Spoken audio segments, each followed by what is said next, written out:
nosotros oigo las voces de tantos otros que como tú llegan cantando el mismo sueño, el mismo anhelo de libertad. Izquierda unidad, somos tú y yo. Cuando tus sueños, cuando mis sueños son de los dos. Izquierda unidad, somos la voz que canta y pide y que canta y quiere un mundo. Hacienda y Administraciones Públicas, Presupuestos y Tribunal de Cuentas. Es licenciado en Economía, diplomado en Administración de Empresas y máster en Desarrollo Económico. Ha trabajado con becas en la Universidad de Málaga, Córdoba y en el Instituto Español de Comercio Exterior. También ha sido economista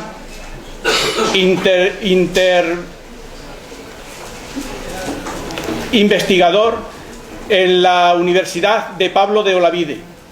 Es miembro de los colectivos de ATAZ y del movimiento 15M de Málaga, además de pertenecer a la Unión de Juventudes Comunistas de España y de sección de Economía de la Fundación de Investigaciones Marxistas. En su paso por la universidad ha fundado asociaciones de estudiantes y participado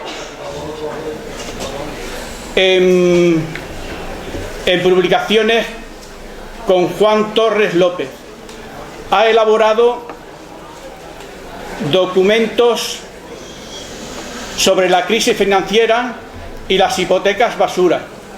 Es autor de algunas publicaciones sobre si están en peligro las pensiones, si hay alternativas y si esto tiene arreglo, así como artículos, publicaciones, libros, etc.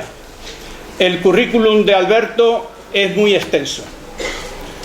Estamos inmersos en una profunda crisis de la que no tenemos muy claro hasta dónde llegará y de la que se está cobrando grandes cantidades de víctimas, especialmente entre los trabajadores y las trabajadoras y los más débiles de la sociedad.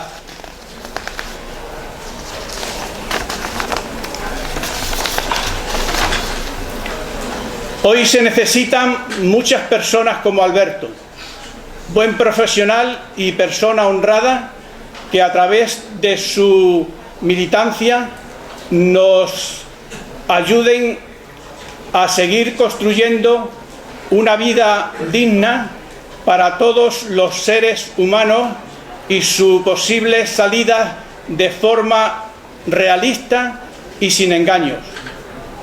Seguir a Alberto es tirar del carro, meter el hombro, participar activamente, ya que son obligaciones que la sociedad actual nos exige para remediar tantas angustias, dificultades y problemas. Las herramientas ya nos las dice Alberto Garzón en su currículum: el compromiso con la sociedad y la militancia. Por tanto, vamos a darle el micro a Alberto, que nos va a hablar sobre Europa. ¿Para qué?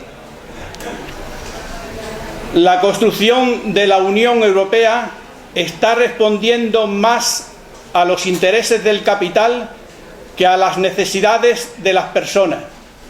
Por ello es necesario saber a dónde vamos y de qué forma. Así pues, damos a Alberto las gracias por su participación en esta tertulia de forma totalmente desinteresada y gratuita. Al final,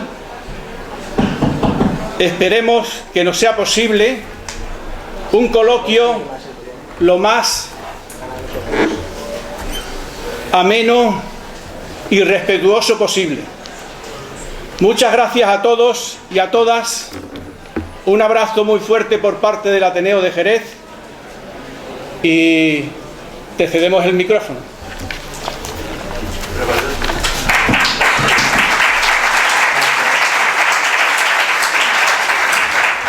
Buenas noches, probando, no sé si se me escucha, un poquito más alto quizás.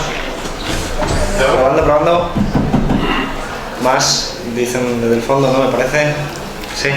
¿Vale? Bueno, también es para aprovechar que ya que hay mucha gente fuera, pues si alguien pues quiere sencillamente escuchar, pues aprovechar la ocasión, ¿no? Bueno, yo.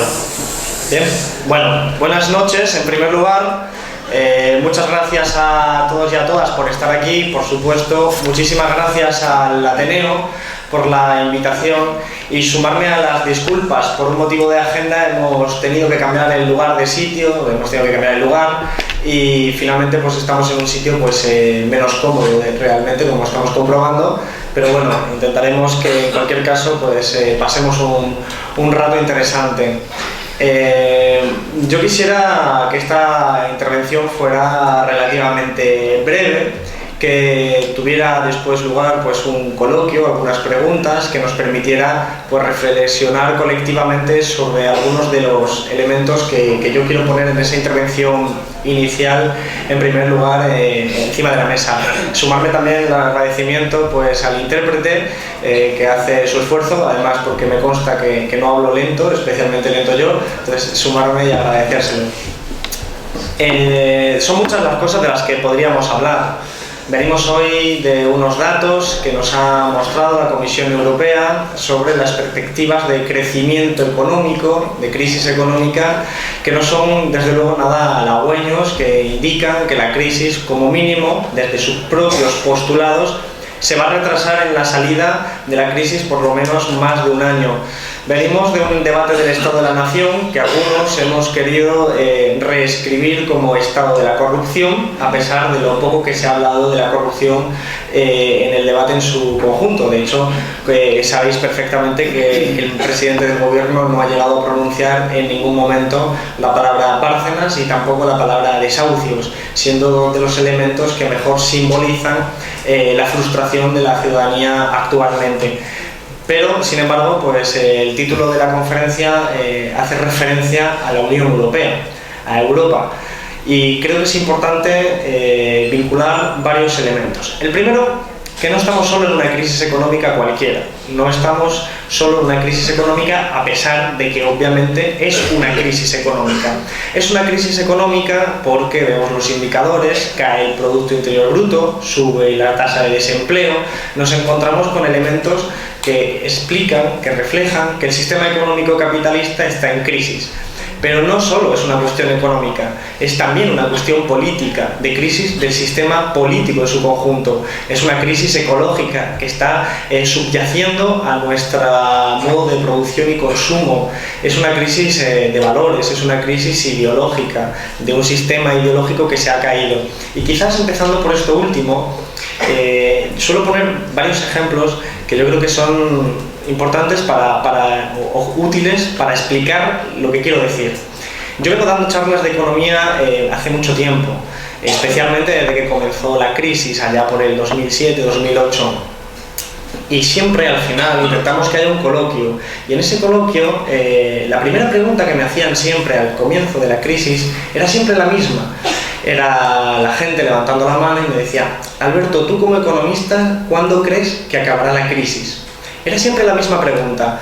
Y lo importante no era la respuesta que yo le pudiera dar, lo importante era lo que esa persona estaba reflejando al formular esa pregunta. ¿Por qué? Porque lo que esa persona estaba diciendo es que la crisis era un accidente temporal, era un elemento anecdótico, ocasional, que su vida había tenido un accidente que había interrumpido la forma en la que había estado viviendo hasta ahora, pero que habría una resolución, más temprano que tarde, que le permitiría volver a vivir tal y como había vivido hasta entonces. Por eso solo tenía que limitarse a preguntar a quien creía que podía tener la respuesta que cuándo iba a producirse esa vuelta a la normalidad, una vuelta a la situación normal después de ese accidente, de esa interrupción. Quizás el mejor ejemplo de esta visión es la que tiene mi generación, la generación más joven. Yo tengo 27 años actualmente. Es una generación a la que nos han educado diciéndonos que teníamos que estudiar primaria, secundaria, ir a la universidad, hacer un máster, tener estudios, y que si seguíamos ese camino, pues al final tendríamos acceso a un trabajo. Es cierto que el trabajo al principio sería precario, en condiciones muy flexibles, pero que tarde o temprano se iría consolidando y tendríamos un trabajo fijo, indefinido. También nos decían, tendréis acceso a una vivienda. Es verdad que al principio pues a lo mejor te tienes que hipotecar, quizás por muchos años, pero al final acabarás teniendo una vivienda, acabarás teniendo un empleo y en definitiva, y esta era la clave del mensaje, estarás viviendo mejor que tus padres y tus hijos vivirán mejor que tú y que toda tu generación. Y ese es el discurso, lo que podríamos decir que es el cuento de hadas en el que se ha creído hasta ahora. Pero eso ha cambiado. Ese discurso que llevaba, por ejemplo, a que en el año 2006 aproximadamente muchos activistas, antes de estallar la crisis, pedíamos movilización social para salir a la calle y reclamar el problema de la vivienda, reclamar soluciones a ese problema, nos encontrábamos literalmente 4 gatos en las plazas. Nos encontrábamos que realmente, a pesar de que nuestra generación era objetivamente, era claramente la principal víctima de una situación de falta de acceso a la vivienda, nos encontramos realmente no más de 20 personas en cada convocatoria en la provincia de Málaga, teniendo Málaga más de 500.000 habitantes y teniendo cualquier facultad, por ejemplo económicas, más de 3.000 y 4.000 alumnos, y solo 20 personas en las plazas reclamando algo que afectaba a todas las personas. Entonces ese discurso era importante entender que se había interiorizado, pero ya la cuestión ha cambiado. Esto ha cambiado absolutamente. Ya, especialmente los jóvenes, sabemos que eso es un cuento de hadas, que es mentira, que nos han engañado. No es la generación perdida, es la generación engañada, la generación estafada. Y ahora ya nadie me hace la pregunta. También puede ser, he de admitirlo, porque como digo esto al principio de las charlas, al final nadie se atreve a preguntarlo, pero en cualquier caso tampoco me lo preguntan por la calle. La pregunta que me suelen hacer, y además esto lo señalo porque resulta anecdótico, también me lo preguntan diputados del Partido Popular por los pasillos o en la cafetería del Congreso, es: Alberto, tú como economista, ¿dónde meterías tus ahorros? La pregunta es totalmente distinta. La pregunta está reflejando, de nuevo, una concepción del mundo absolutamente distinta. Es una concepción del mundo donde la crisis ya está aquí para quedarse. La crisis es estructural. Ya nadie pregunta que cuándo va a acabar. La cuestión es en qué medida esta crisis me va a afectar a mí y particularmente a mis ahorros, y cómo puedo preguntarle a un experto qué hacer yo de forma individual. Es una concepción del mundo muy distinta que explica que la economía, al entrar en crisis con tal profundidad, con esta profundidad con la que ha entrado, al final nos encontramos en una crisis política. Es decir, ponemos en cuestión absolutamente todo, no solo el sistema económico, también el sistema político, y empezamos a cuestionar para qué sirven las instituciones políticas, para qué sirven las instituciones europeas, para qué sirve todo el entramado institucional que se ha construido supuestamente para darnos unas mejores condiciones de vida, y que al final lo que nos está representando es una especie de ajuste permanente, de deterioro permanente de las condiciones de vida. Entonces, a pesar de todo lo que he dicho, sí que es cierto que podríamos centrar la crisis en 2 elementos: la crisis económica y la crisis política. Son 2 elementos parejos, interrelacionados, pero que quizás convenga, aclarar algunos aspectos. El primero, nos suelen decir, y esto es importante para el discurso político convencional, nos suelen decir: España es un modelo fracasado y Alemania es un modelo exitoso. Alemania lo ha hecho bien, España lo ha hecho mal. De hecho, el propio Rajoy el otro día dijo que Alemania había empezado a hacer los deberes en el 2003 y que nosotros íbamos tarde. Y el discurso en la calle es ese. Y el discurso en los ambientes de economía es decir, los alemanes son muy trabajadores, son muy disciplinados y son los que lo hacen bien. Mientras que por el contrario, la gente del Mediterráneo es vaga, ociosa, no quiere trabajar y en consecuencia tiene lo que se merece. Ese discurso, aparte de ser muy peligroso, es falso. Es falso por una cuestión muy sencilla de explicar en términos económicos. La primera, la conclusión, para empezar por ahí. El modelo económico español es hermano del modelo económico alemán. Ya lo voy a explicarlo. Es un modelo simbiótico realmente. Es un modelo que ha subsistido el uno con el otro, que uno no podía funcionar sin el otro. Esto es de extraordinaria relevancia. En primer lugar, durante la burbuja inmobiliaria, las empresas alemanas estuvieron, un directivo, lo voy a decir de una forma gráfica, un directivo alemán lo dijo de una forma además yo creo que muy interesante, dijo: nosotros vendemos coches a los españoles y les prestamos el dinero con el que comprarlo. Esto para un no economista puede resultar bastante absurdo, de hecho en cierta medida lo es. ¿Cómo le pueden vender productos a los españoles y que ellos lo compren con el mismo dinero que proviene de Alemania? El ciclo funciona de la siguiente forma. Voy a retroceder a una cuestión de la Unión Europea para entender cómo funciona ese ciclo. Cuando España entra a la Unión Europea, en el año 86, entra junto con Portugal y unos años antes entra Grecia. Son países que vienen de dictaduras militares, dictaduras que además han retrasado el desarrollo capitalista de sus economías. Son, en definitiva, economías mucho más retrasadas, son economías que no son tan competitivas como las economías de Alemania o de Francia. ¿Qué quiere decir esto? Quiere decir que para el año 86, cuando nosotros salimos prácticamente del franquismo, estamos prácticamente saliendo todavía, nos encontramos con que nuestro país tiene una industria muy débil, muy débil, en determinados aspectos. Y mientras Alemania, que había venido desarrollándose con ritmos muy elevados, tiene una industria muy centrada en productos de alto valor añadido. ¿Alemania qué vende? Alemania vende helicópteros, aviones, productos farmacéuticos, biomedicamentos, biotecnología, productos en definitiva de alto valor añadido. Eso es lo que vende Alemania, porque tiene un desarrollo económico que le permite estar de primer nivel, un país muy desarrollado. Pero a menudo se nos olvida que en el capitalismo, que es el sistema económico en el que vivimos, todos competimos contra todos. Los trabajadores competimos contra otros trabajadores por acceder a un puesto de trabajo. Las empresas compiten contra otras empresas para vender su producción. Y los estados compiten entre sí para vender sus productos. Esto quiere decir que cuando España entra a la Unión Europea en el 86 y viene más retrasada económicamente, tiene que encontrar lo que se dice un lugar en el mundo. Un lugar en el mundo, tiene que decidir qué vende y a quién.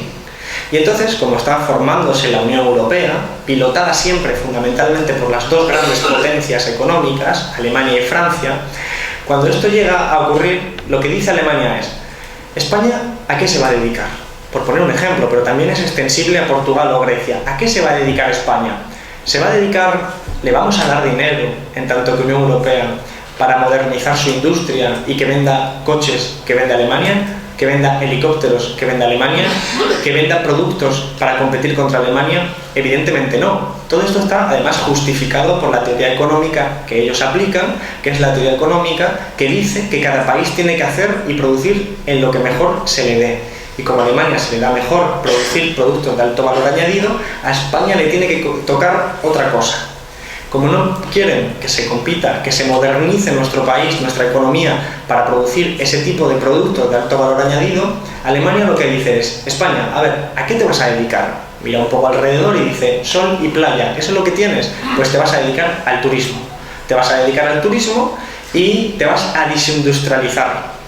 ¿Por qué? Porque esa pequeña industria que tú tienes no es competitiva, no sirve para nada. Lo que queremos es que te desindustrialices. Y entonces aquí en Cádiz pues lo tenemos muy claro, todo lo que es la industria naval, todo lo que es en todo el estado la minería, todo lo que es la industria textil, todo lo que es en definitiva industria se ha ido retirando y perdiendo peso.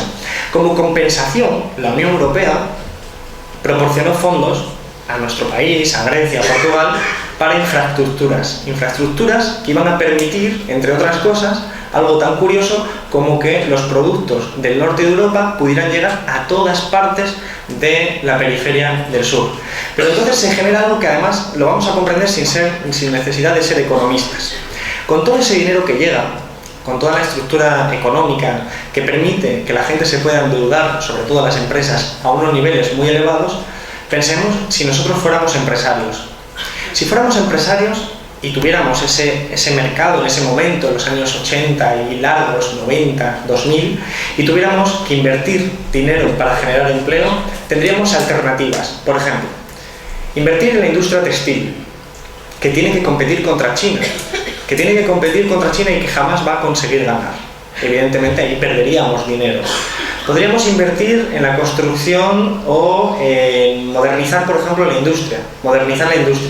Podríamos ser unos empresarios que dijeran, venga, yo voy a crear una fábrica con mucho dinero que produzca aviones.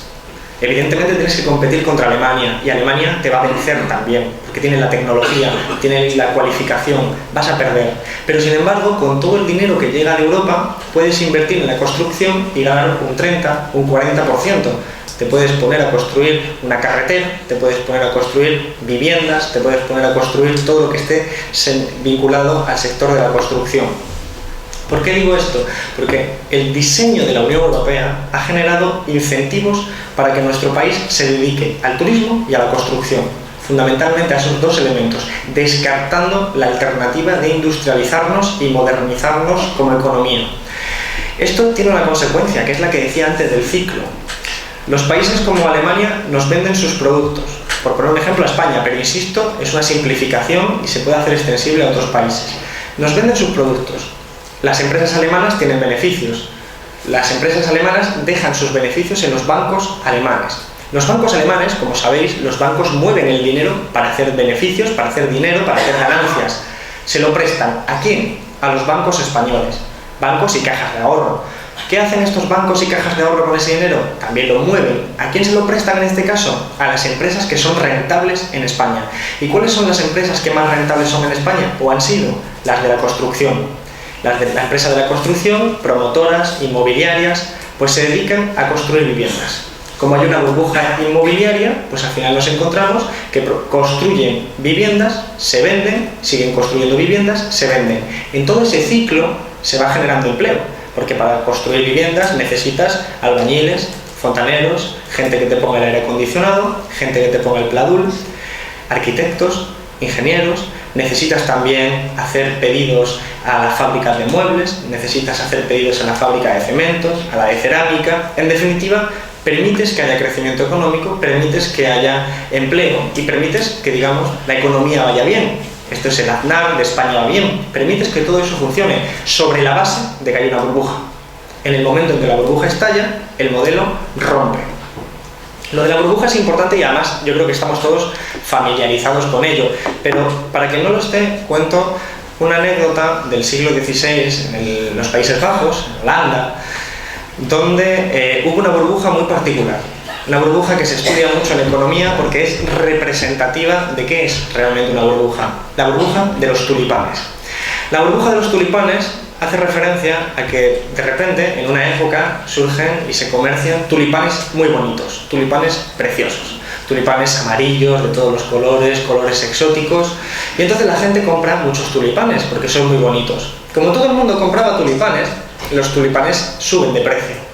Como la gente veía que subía de precio, se daba cuenta de que si compraba un tulipán hoy y mañana vendía ese tulipán, sacaba dinero, hacía ganancia.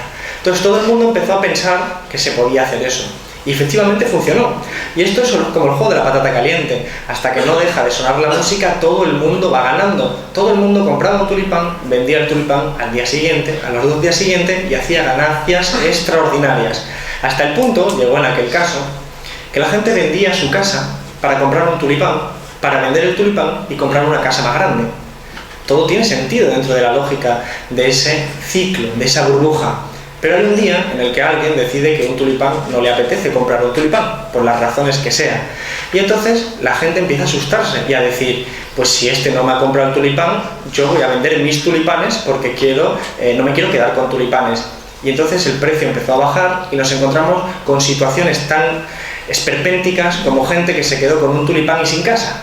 Y como podéis comprender, pues en un tulipán no se puede vivir. Es un elemento, evidentemente, totalmente reflejo de lo absurdo que era esa burbuja.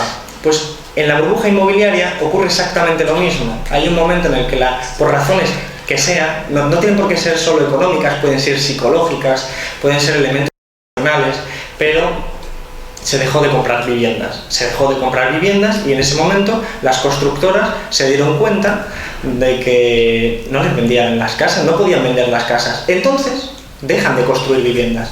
Al dejar de construir vivienda quiere decir que les sobran albañiles, les sobran fontaneros, les sobran todos los trabajadores que había ido describiendo yo, los despide. Esto empieza a dinamitar la crisis económica. ¿Por qué? Porque esos albañiles cobraban un salario que lo utilizaban para ir a la tienda de la esquina, para ir a las pequeñas y medianas empresas y comprar allí. Como ya no tienen ese salario porque están en desempleo, ya no van a comprar. Como ya no van a comprar, esa pequeña y mediana empresa deja de tener beneficios o tantos beneficios como antes y les sobran los trabajadores, lo que a su vez empeora el problema porque esos trabajadores despedidos dejan de comprar en otras tiendas y al final tenemos una caída del consumo. ¿Qué es lo espectacular de esta circunstancia? Aparte de que es un elemento que se mueve lentamente, es como cuando uno lanza una piedra al mar, que hace ondas y van expandiéndose. Al principio afecta a los albañiles, a los fontaneros, pero después empieza a afectar a los que trabajan en la fábrica de cementos, a los que fabrican electrodomésticos, porque ya tampoco se necesitan para la vivienda, no en tanta cantidad, los muebles, es decir, todas las industrias paralelas, todas las industrias colindantes que están alrededor del sector de la construcción y se va extendiendo. ¿Qué es lo verdaderamente sorprendente de esta crisis? Que no es solo de esta crisis, pero que aquí se nota mucho por todo el mundo, que si una familia tiene ingresos y tiene deudas y los ingresos le permiten ir pagando las deudas, lo consideramos una situación normal. Si esa familia ha sido despedida y ya no tiene tantos ingresos y no puede devolver las deudas, ¿qué ocurre con esa familia? Pierde la casa, se va debajo del puente y se queda con la deuda. Y el Estado no hace absolutamente nada. ¿Qué pasa cuando una pequeña y mediana empresa se encuentra en la misma situación?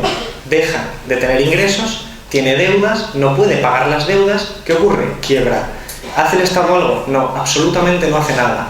¿Pero qué es lo que pasa cuando le ocurre esto exactamente lo mismo a los bancos? Que hay diferencias. Cuando un banco no tiene suficientes ingresos para pagar sus deudas, debería quebrar. Pero entonces sí, el Estado va y le ayuda.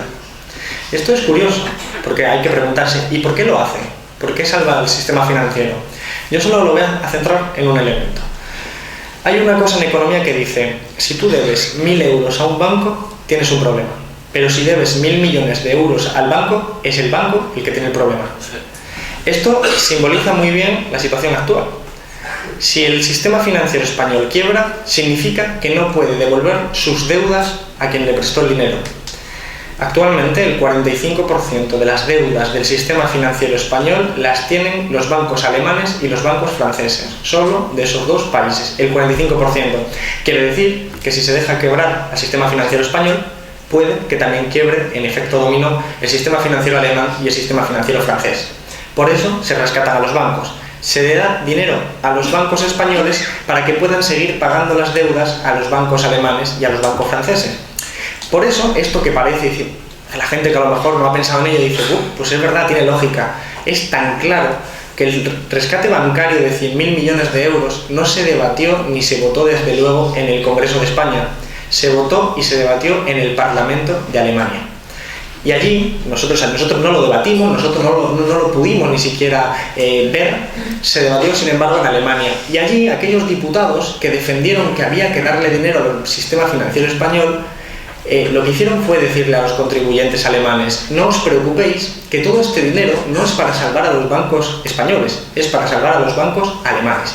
Es decir, es un dinero que nos dan para que él pueda volver a ellos, para que pueda volver. Es la prioridad establecida sobre el rescate al sistema bancario, sistema financiero.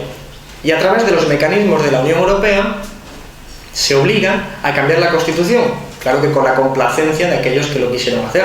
Aquí en España ocurrió en agosto del 2011 por parte del Partido Popular y el Partido Socialista, que conjuntamente modificaron la Constitución para centrar la prioridad de forma constitucional en el pago al sistema financiero, en este caso a través de la deuda pública, antes que a cualquier otro pago de cualquier otra naturaleza, es decir, antes que a la sanidad, antes que a la educación, antes que a las pensiones. Pero este elemento tiene que ver con la Unión Europea. Y entonces pasamos a una parte que quizás es verdaderamente peligrosa podríamos decir. A ver, en la Unión Europea, en economía, hay una sensación de algunos sectores económicos dominantes de que la economía es una ciencia exacta, de que la economía es como la física. En la física uno puede decidir o pensar que un proyectil sale lanzado desde un punto y llega a otro punto en tal tiempo y a tanta velocidad y en tales condiciones. Eso es una ciencia exacta, la física. Pues dentro de la economía, aunque tradicionalmente siempre ha sido y será una ciencia social, hay gente que considera que la economía es algo que es como una ciencia exacta y que por lo tanto hay gente que la puede controlar y que puede decidir lo que es bueno para todos. Estos son los famosos tecnócratas, lo que conocemos como tecnócratas, que se venden ante la población como gente experta en la materia, economistas que saben lo que hay que hacer y que nos beneficia absolutamente a todos. Se dicen de sí mismos que son ideológicamente neutrales, que no son ni de izquierda ni de derecha, podríamos decir que son de extremo centro.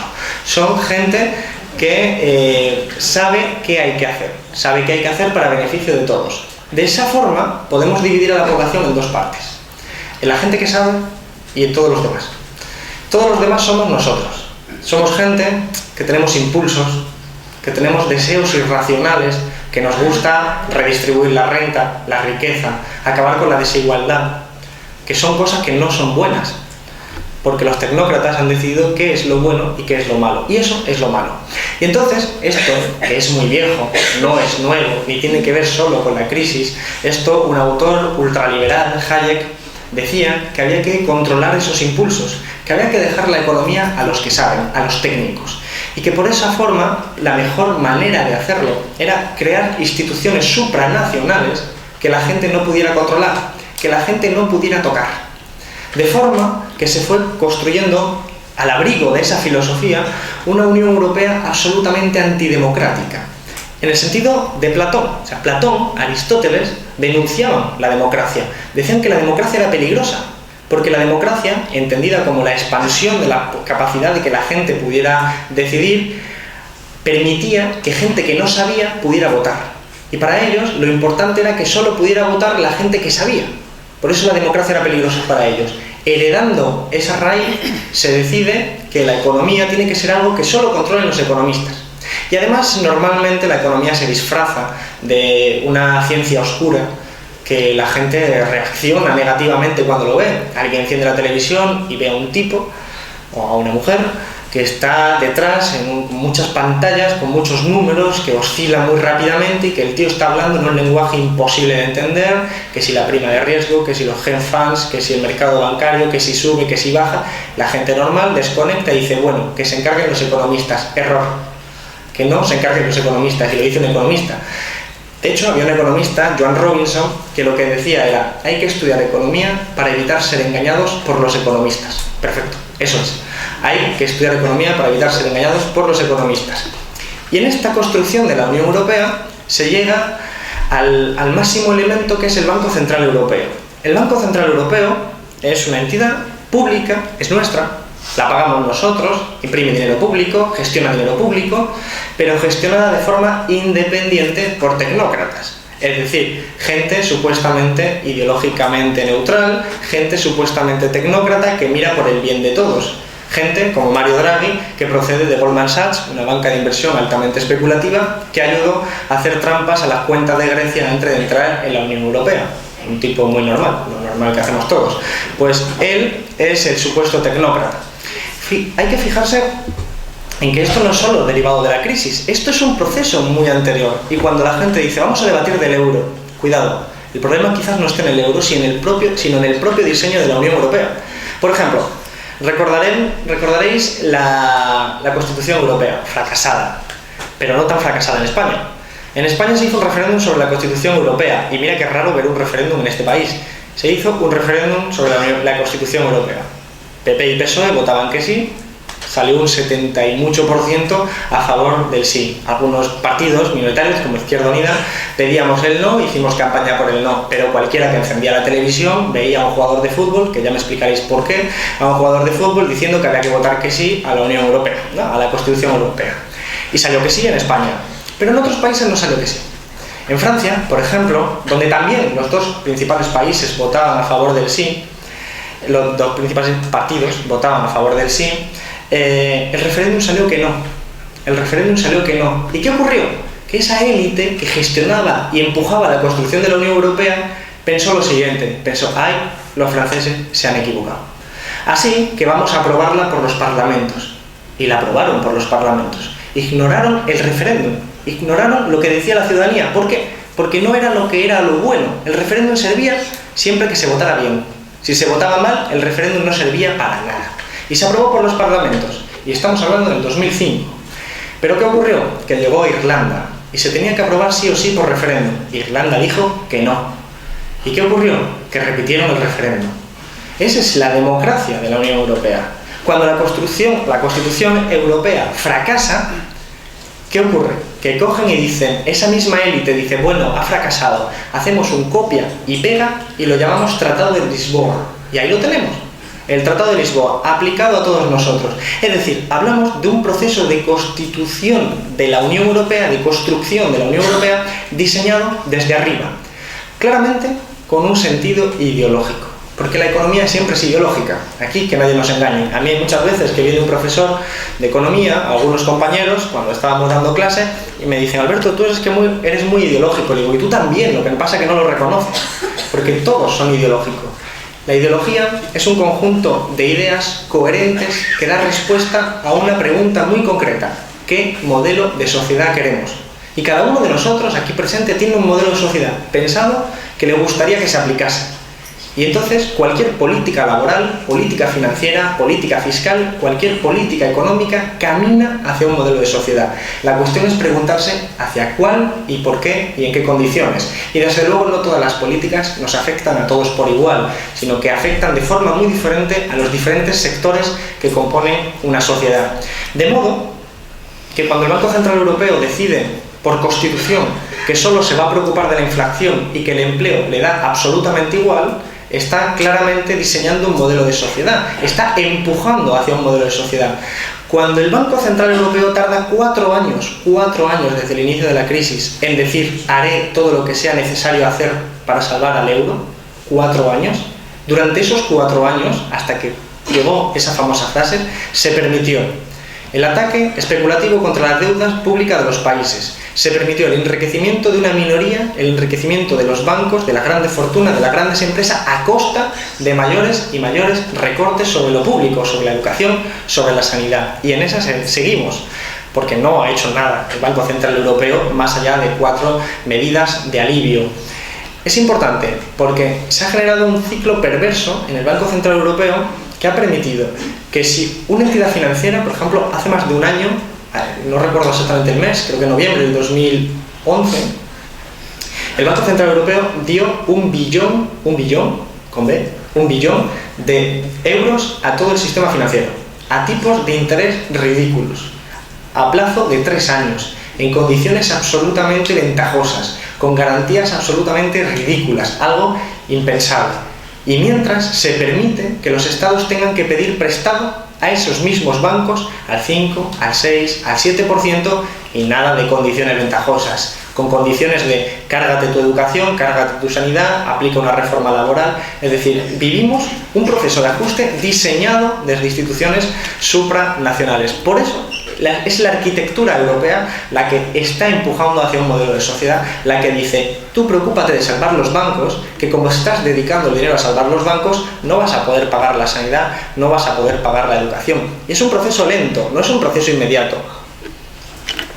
En este sentido es quizá interesante reflejar y contar lo que muchos de vosotros conoceréis, como es la parábola de la rana hervida, porque representa la filosofía de esta estrategia, que es muy doctrina del shock, de Naomi Klein. El libro de Naomi Klein, Doctrina del Shock, plantea que cuando la ciudadanía está en estado de shock porque ha recibido un impacto emocional en sus condiciones de vida, está dispuesta a aceptar y tolerar determinadas políticas y determinadas acciones que no toleraría en otra circunstancia distinta en un estado normal de la situación.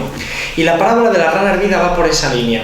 La parábola de la rana hervida plantea que hay una olla con agua hirviendo, y se lanza una rana al interior. La rana nota el agua hirviendo y sale despedida automáticamente y se salva. La rana se ha salvado.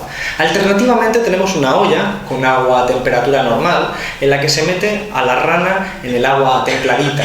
La rana está a gusto, está tranquila y permanece en el agua. Y entonces el agua se va calentando poco a poco y la rana se va adaptando al cambio de temperatura hasta que finalmente muere hervida. Pues muy bien, esta es la estrategia. La estrategia, por ejemplo, cuando el Partido Socialista dice: señores, vayamos más lento reduciendo el déficit. Digo, si eso es lo que quieren, si al final siempre van a ir más lentos reduciendo el déficit, porque la estrategia es decirte que cuanto más tardes en ir desmantelando tu sanidad y tu educación, más rápido nosotros normalizaremos la circunstancia. Pensemos en nosotros mismos. ¿Quién hubiera imaginado hoy, o sea, hace 6 años, quién hubiera imaginado que por tener más de 26 años y no tener trabajo ya no puedes acceder a la sanidad, o que tienes que pagar por poner una demanda, o que tienes que pagar 8.000 euros, como ocurre en un máster público oficial del que yo provengo, en un máster en la Complutense de Madrid? 8.000 euros, qué barrera de entrada tan alta. Es decir, ¿quién hubiera imaginado eso hace 8 años? Nos hubiera supuesto un shock, un impacto, pero lo estamos normalizando porque nos van acostumbrando a ese proceso. Un proceso que va acompañado, por supuesto, de medidas de represión policial, sanciones administrativas, disparos con gomas, con balas de goma, y al final un proceso muy claro, ¿no? Un proceso muy claro de transformación social para caminar. Pero claro, hay 2 elementos que me gusta reflejar. La reforma laboral, cuál es su papel y hacia dónde vamos. Por 2 cosas. La primera, si nuestro presidente, lo que tenemos por presidente también a veces pantalla de plasma, sale en televisión algún día, bien sea en pantalla de plasma o no, bien sale y dice: os vais a bajar un 20% los salarios. Pues probablemente sería la rana hervida, pero que rápidamente salta y se salva. Reaccionaríamos llamando a la revolución, a las barricadas, de forma romántica. ¿Por qué? Porque nos impactaría demasiado deprisa. No lo va a hacer, aunque lo quiera hacer, pero no lo va a hacer, porque la derecha es siempre mucho más inteligente. ¿Cómo lo va a hacer? Pues lo ha hecho ya, ha aplicado una reforma laboral que consigue el mismo objetivo. ¿Por qué? Porque si en una situación normal nosotros somos parte de un sindicato, los 2 que estamos aquí encima en la mesa, y el empresario nos dice, por ejemplo, un empresario modelo, el primero que se os ocurra, Díaz Ferrán, se pone aquí delante de la mesa y nos dice: os vais a bajar el salario un 20%. Pues nosotros le diríamos: pues no, y vamos a ir a la huelga, somos un sindicato, vamos a luchar colectivamente, vamos a llamar a otros sectores, nos vamos a ayudar, y al final igual nos tienes que subir el salario, por chulo. Muy bien, condiciones normales, respetadas por la ley. Pero si hay una reforma laboral como la que aplicó el Partido Socialista primero y el Partido Popular después, de forma mucho más radical, evidentemente, nos encontramos con que en determinadas circunstancias yo voy a negociar individualmente. Eso quiere decir que el empresario, ya Díaz Ferrán, pues se va a mostrar bastante más arrogante conmigo y me va a decir: Alberto, a ver, ahora que estás solo, te vas a bajar un 20% de los salarios, o mira por esa ventana y verás a 6 millones de personas mirándote. Está claro que voy a elegir comer. Y comer quiere decir que voy a aceptar la bajada del 20% de salario porque estoy solo frente a alguien que tiene mucho más poder que yo, concretamente el poder de despedirme. Y concretamente yo ya no tengo el poder de la solidaridad entre los trabajadores. Esa es la reforma laboral. Al final lo hago yo, lo hacen el resto de trabajadores, lo hace el resto del Estado, y tenemos todos un 20% de salario menos, y Rajoy y esa filosofía lo consigue su objetivo. Ahora bien, ¿por qué persiguen esto? Esta es la pregunta más importante. ¿Por qué quieren hacer? Por ejemplo, Rajoy se levanta cada mañana y piensa: voy a ver cómo les fastidio un poco más. Es obvio que no lo hace. Es decir, es obvio que no lo piensa. Hacerlo lo hace, pero es obvio que no lo piensa. Es obvio que no está dentro de sus planes malévolos de cuento maniqueo de buenos y malos. No es así. Es algo mucho más fundamental en la economía. Lo dije antes, nuestro país no tenía nada que producir, no tenía cómo competir en un mundo capitalista globalizado, no podía competir contra Alemania, no podía competir para vender helicópteros o aviones, lo que tenía era sol y construcción. Y ahora que no tenemos construcción, nos queda el sol, afortunadamente, es el turismo lo que está empujando nuestra economía a no caer tan profundamente como Grecia, pero ¿qué hacemos? Entonces la Troika tiene muy claro qué hacemos. La Troika ha dicho que nos toca competir, pero ¿competir contra quién? Competir contra países como China, los países del este. Competir quiere decir ser competitivo, quiere decir que nuestros productos se van a vender antes que los de los rivales. Es decir, que nos van a comprar a nosotros los productos antes que los productos chinos. ¿Por qué? Porque sean mejores o porque, fundamentalmente, que es el elemento primordial, sean más baratos. Para que sean más baratos tenemos que tener trabajadores chinos, y no sé si me voy explicando. Necesitamos ser nosotros los trabajadores chinos. De ahí que la prioridad sea bajar los salarios. Ojo, que esto no es ninguna estrategia que diga, no, aquí viene el comunista a contarnos lo que van a hacer los malvados. Cojamos el último informe del Banco de España, introducción, último párrafo. Las reformas laborales están funcionando, las de los dos gobiernos, los salarios se están moderando, clarísimo. El Fondo Monetario Internacional, 2012, junio, informe sobre España. La reforma laboral está funcionando, se están bajando los salarios, todavía demasiado despacio. Vale, está muy claro, está muy claro. Claro que Rajoy no lo va a decir nunca, porque además va su cargo, va su elemento político de misticismo, no lo van a decir, pero es su modelo económico. Pero claro, para vender más barato que China, nos sobran cosas. Nos sobra la educación pública, la sanidad pública, nos sobran los derechos laborales, nos sobran los derechos civiles, nos sobran. Están transformando el modelo de sociedad como consecuencia de querer transformar el modelo de crecimiento. Pero claro, antes decía lo de la Unión Europea y lo vinculaba todo con la política. ¿Por qué? Porque nosotros tenemos una constitución maravillosa. La Constitución del 78 es el reflejo de una correlación de fuerzas en un determinado momento histórico en este país. No es la Constitución de Portugal del 76, creo que era. No es la Constitución de Portugal. La Constitución de Portugal es el resultado de una revolución. Es el resultado de una revolución y una Constitución que plantea en ese momento, en el preámbulo, que el objetivo de la economía portuguesa y de la sociedad portuguesa es alcanzar el socialismo. En la propia Constitución. Es el reflejo de sus circunstancias históricas. La nuestra es distinta. Aquí Franco se muere en la cama. Aquí el régimen no cae en una revolución.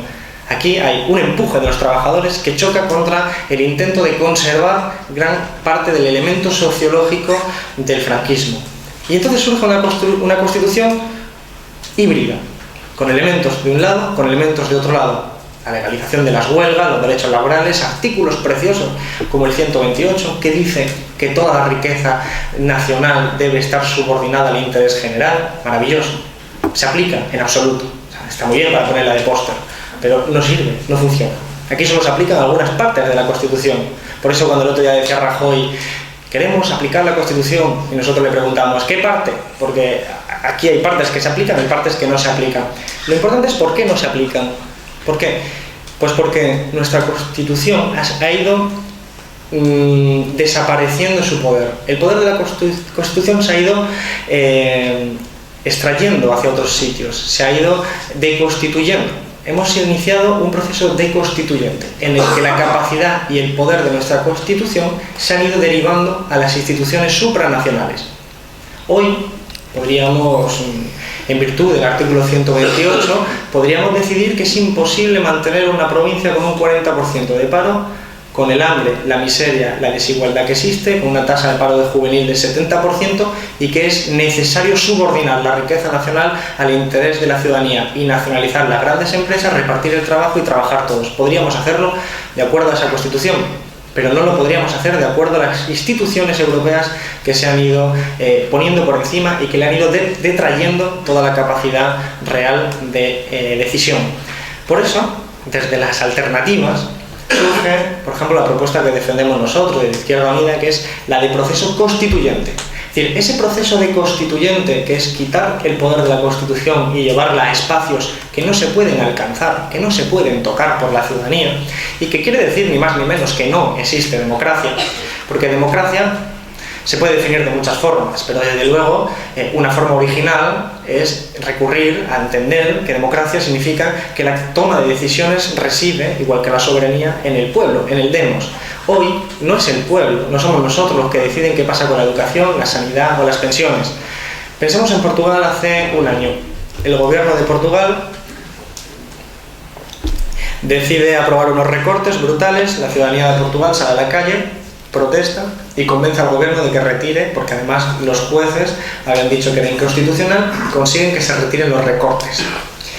Y la Troika al día siguiente lanzó un comunicado diciendo que qué está haciendo el gobierno de Portugal, que qué hace escuchando a la ciudadanía, que tiene que volver a aplicar el plan de ajuste, y lo vuelven a aplicar. Es un ejemplo muy claro, no es el único. Grecia, 2 años aplicando recortes y no pasa absolutamente nada.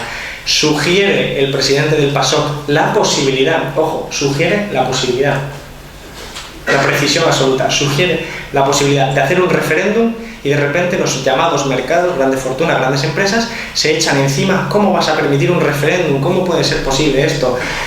Y tiran al gobierno y ponen un tecnócrata. Igual que nos ocurrió en Italia, otro tecnócrata, otra de estas personas que son ideológicamente neutrales. Es un proceso muy claro, es un proceso de que la democracia no está en el pueblo. Entonces, el proceso constituyente consiste en lo contrario. En vez de construir por arriba un poder, como están haciendo con este proyecto, construirlo desde abajo, desde las bases y recuperar la toma de decisiones, que es decir, recuperar la democracia. Ojo, que nosotros tenemos una democracia absolutamente representativa, donde apenas existen espacios para la participación política. Es decir, tenemos elementos formales como son el referéndum, apenas utilizado en este país y además en condiciones muy particulares, y la iniciativa legislativa popular, que es una risa la formulación que tiene para llegar al final del trámite. En cambio, hay otros países que tienen revocatorios, hay otros países que tienen otros mecanismos de participación mucho más intensa, desde los extremos, que sería la democracia representativa pura y dura, y la democracia participativa y directa. Nuestra democracia concreta de hoy, nuestra democracia de mínimos, formal, de baja intensidad, dirían algunos, se sitúa prácticamente en el lado extremo de la representativa. Por eso la gente salimos a la calle a pedir democracia participativa, a tomar parte en las decisiones que se están tomando. Entonces esto, para poder articular una alternativa, eso es una alternativa política, un proceso constituyente de recuperación de la democracia, porque el problema no es la democracia que existe hoy en día, sino la ausencia de democracia. Entonces es importante por un elemento, porque ahora mismo tenemos en nuestra sociedad un riesgo importantísimo, todavía no muy claramente percibido, pero ahí está, y puede surgir en cualquier momento, y es el protofascismo, el fascismo, como está ocurriendo en Grecia. ¿Por qué? Porque en Grecia yo hablaba con un compañero de Syriza, que es una formación equivalente a Izquierda Unida en Grecia, que me decía: los recortes han sido tan brutales en Grecia que hay barrios donde la policía ya no va. La policía ya no va a esos barrios.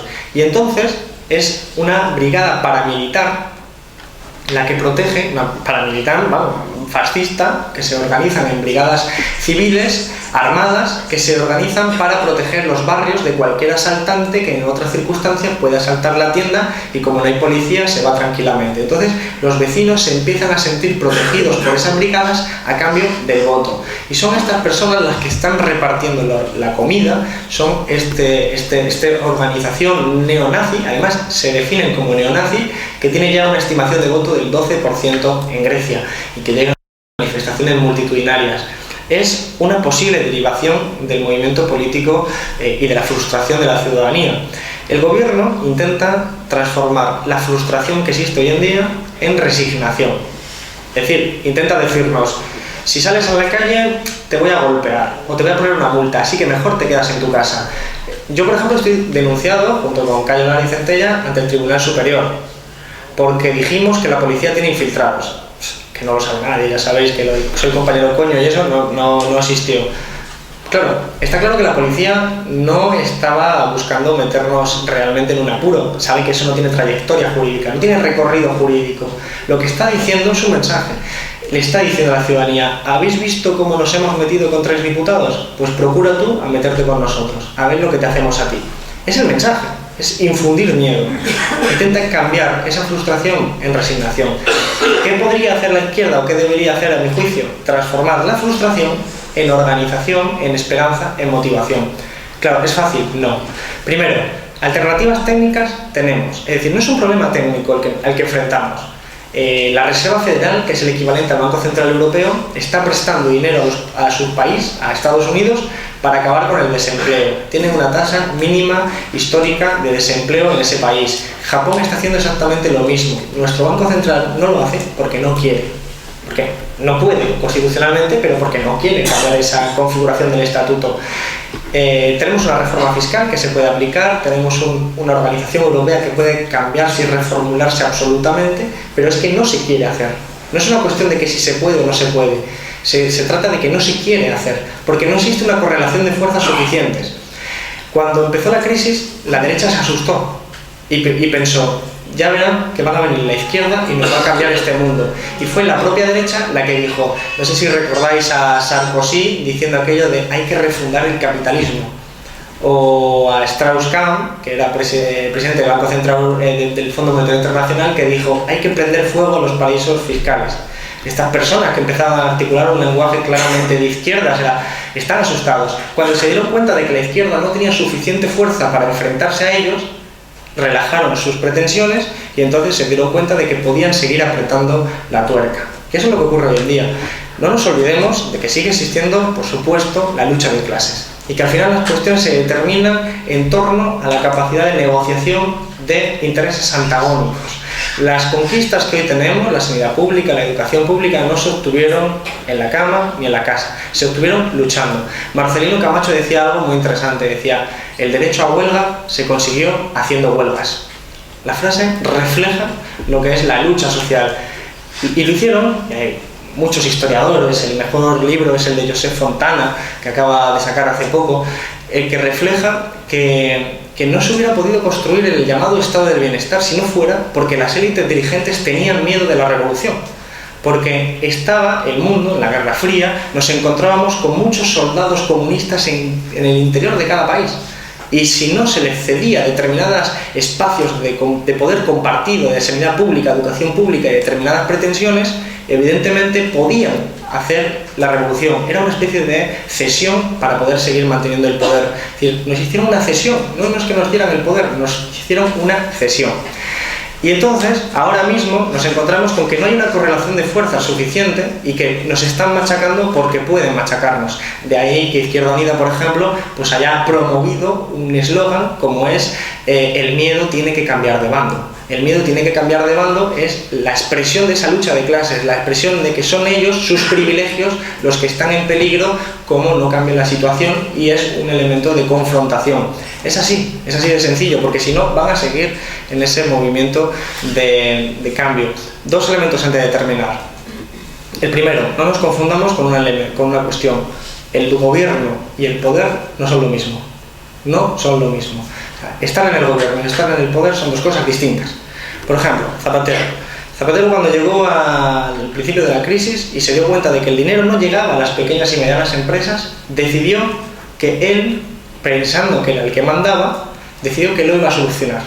Y se dio cuenta de que no tenía banca pública, se dio cuenta de que no tenía empresas públicas, se dio cuenta de que no había ingresos suficientes porque habían estado bajando los ingresos tanto el PP como el PSOE durante mucho tiempo. Se dieron cuenta de que no tenían margen, que no tenían instrumentos para hacer lo que quería hacer.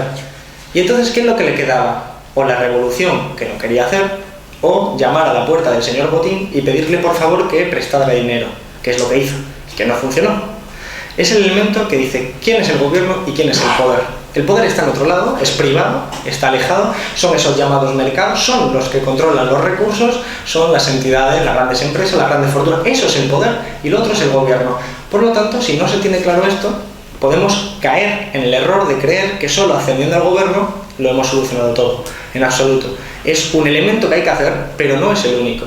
Por eso, a la lucha, digamos, diaria, lo que algunos proponemos es pensar que esa lucha tiene que hacerse desde el lado institucional, es decir, ayuntamientos, parlamentos, congreso, pero también en la calle y en el ámbito sindical. Son trincheras que tienen que estar coordinadas. Son trincheras, espacios de lucha de una misma guerra. Claro que también hay que hacer un llamamiento aquí a la izquierda a que abandone el complejo de la vida de Brian. A veces somos más organizaciones de izquierda que personas de izquierda, lo cual matemáticamente no tiene mucho sentido. Y esto, la verdad que no lo podemos tomar a broma, pero yo hay veces que voy a una reunión y le pregunto a la gente, ¿tú hoy de qué vienes? Porque el otro día venía de una asociación, el otro día de la ONG, el otro día de un partido, el otro día del otro, en fin, que no lo podemos tomar a broma, y por eso a mí La vida de Brian me parece una película maravillosa, la mejor de comedia y de política, pero estamos en otras cosas. Estamos en una cuestión importante, rigurosa, que necesitamos pues abandonar ese tipo de vicios que hemos adquirido y pensar más en las ideas que en la defensa de las siglas. Hay algo que suelo decir a veces y que la gente se mosquea, y no lo voy a decir aquí para mosquear a la gente, pero yo suelo decir que, no soy yo evidentemente, sino que decimos muchísima gente, que nos da igual quién haga la revolución o cómo se llame mientras se haga. La cuestión no es que la haga Izquierda Unida o que la haga o la bandera que lleve la revolución. La cuestión es que si las condiciones materiales de vida de la gente cambian o no cambian, porque nos da igual el nombre, el apellido que le podamos poner o la bandera. Por ejemplo, para explicar la crisis, yo soy economista y me defino economista de tendencia marxista, es decir, yo reivindico el marxismo, reivindico a Marx como análisis del capitalismo. Y soy del Partido Comunista, y no se esconde eso. Pero lo que tengo muy claro es que si yo tengo que ir a convencer a la gente de un barrio o ir a una oficina del antiguo INEM a decirle a la gente que se sume a nuestro proyecto de transformación, yo no puedo ir a la fila y decirle: usted sabe, señor, que la composición orgánica del capital está por las nubes y que la plusvalía absoluta y relativa, como decía Marx, está claramente indicando la necesidad de una revolución, porque no me va a entender, pues se va a reír de mí. La forma de comunicar es fundamental también, el lenguaje, la forma, todo esto hay que adaptarlo, hay que olvidar ese dogmatismo y centrarnos en los elementos fundamentales, porque ellos, la derecha, ya lo ha hecho. Warren Buffett, multimillonario estadounidense, dijo hace ya aproximadamente 2 años, en un artículo del New York Times, dijo lo siguiente, dijo: estamos en una guerra de clases, en estadounidense, guerra de clases, la traducción, y es mi clase, la clase alta, la que va ganando. No es pitorreo, aunque también. Se trata de que Warren Buffett también se ha caracterizado por ser un multimillonario que pide que se le suban los impuestos, a los ricos para evitar una revolución. Ha sido él el que entiende perfectamente cómo funciona el mundo. George Soros, un especulador británico, bueno, es húngaro, pero vive en Estados Unidos o en Reino Unido, que escribió un libro en el 98. Bueno, este especulador fue el especulador que fue y venció a un país como el Reino Unido. Por eso el Reino Unido no está en el euro, por personas como él que consiguieron especular contra un solo país, una persona, contra un país, y ganó a la persona. Y fue aprovechando los movimientos financieros, porque conocía cómo funciona el mundo. Y en su libro de 1998 dice y reconoce que la mejor forma de entender el capitalismo que él hizo fue leyendo a Marx. Y lo dice él. Pero claro, que él lo entendió para poder aprovecharse del capitalismo y enriquecerse. Pero es que es curioso, es que nosotros ya no hablamos de lucha de clase y nosotros ya no leemos a Marx. O sea, los que tenemos que hacerlo de verdad no lo hacemos. Y entonces nos encontramos con problemas, por ejemplo, Marx no se estudia en las facultades de economía. Es muy raro leer a Marx en las facultades de economía. Así que a nosotros nos dan un mundo que no existe para que lo estudiemos. Mientras ellos sí entienden perfectamente lo que es la lucha de clase. La lucha de clases es que ellos se reúnen en Davos, hacen todo tipo de estrategias, pactan qué tipo de políticas van a llevar y nosotros seguimos en espacios mucho más reducidos. Todos estos elementos son para la reflexión. Pero lo que yo quiero que quede claro con esta intervención, que al final no ha sido tan breve, la contención verbal no está entre mis aptitudes, es 2 elementos. El primero, la formación, la curiosidad y la necesidad de formarnos, de dotarnos de herramientas para que no nos engañen. Es decir, que cuando veamos en la tele algo como prima de riesgo y que eso justifica supuestamente los recortes, entendamos qué está pasando, qué está diciendo y por qué, para saber cómo nos están estafando, cómo nos están saqueando. Porque esto es algo que todo el mundo sabe. Tú vas a la calle y la gente te dice: trabajo, más tiempo por menos dinero. Aquí algo está pasando. Y entonces hay que explicarle a la gente qué está pasando, pero para eso hay que saberlo. Para eso hay que dotarse de herramientas, hay que estudiar, hay que formarse. Y la segunda cuestión es que hay que organizarse. Una provincia con un 40% de tasa de paro que no está haciendo la revolución es una provincia que no está organizada. Esto es una constatación, ni siquiera es una opinión, es una constatación. Un elemento que ocurrió en Málaga el 24 de noviembre, Nochebuena, que fue portada al día siguiente en todos los periódicos locales, fue que 2.500 personas en el centro de Málaga, en el barrio de la Trinidad, habían estado pidiendo un bocadillo para comer a una asociación benéfica. Fue portada al día siguiente, con titulares obscenos, como por ejemplo el del Diario Sur, que decía "hambre de voluntarios", haciendo referencia a que lo llamativo era que había gente voluntaria repartiendo bocadillos, y no que en el 2012, a finales de 2012, había 2.500 personas en una gran ciudad como Málaga pidiendo para comer en Nochebuena, haciendo una fila extraordinaria. Esos elementos nos llaman a la reflexión. Primero, que lo haga una organización benéfica. Ya nos explica lo que está pasando con el Estado y nos explica la capacidad que puede tener una extrema derecha de surgir, de emerger de ahí. Pero segundo, esas 2.500 personas se fueron a su casa cada una, o a donde pudieran ir, o tuvieran que ir individualmente. No estaban organizadas. 2.500 personas pasando hambre organizadas toman el Palacio de Invierno. Así de sencillo. Pero ¿qué ocurre? Que hemos interiorizado la ideología neoliberal, que nos dice que el problema es individual. Que yo pierdo el trabajo, yo soy malo, no lo he hecho bien. Que yo pierdo la casa, me lo merezco, no he pagado las deudas, soy infame. Que me tengo que exiliar del país, es que soy una persona que no es capaz de competir, ellos son brillantes, yo soy nulo. Esto es lo que nos dice el Partido Popular. El otro día me indignó una intervención de un diputado del Partido Popular en la Comisión de Economía y Competitividad, en la parte de Innovación y Desarrollo, porque dijo que la fuga de cerebros era un mito. Dijo: los científicos en este país, los jóvenes científicos, se van porque quieren hacerlo, no porque no tengan trabajo aquí. Vendía el exilio como un periodo de vacaciones. Entonces, ese tipo de discurso es el que el gobierno saca un cartel y dice: ¿te vas a Alemania? Aprovechalo como una oportunidad para aprender idiomas, por ejemplo. O sea, eso, que es un insulto, pues es lo que está dominando a la gente. Y yo he escuchado amigos míos que dicen: ¿te vas a Alemania? ¡Qué suerte! Pero qué suerte, pero si él se quiere quedar, ¿qué suerte va a tener? O sea, la cuestión es que se vaya de vacaciones, pero si no se quiere ir y se tiene que ir, tenemos un problema. Entonces, eso son cuestiones que explican la necesidad de organizarse, cada uno políticamente donde quiera. Obviamente, como no puede ser de otra forma, y todos lo sabéis, pues mi formulación actual, yo considero Izquierda Unida como el mejor instrumento para hacer esa transformación.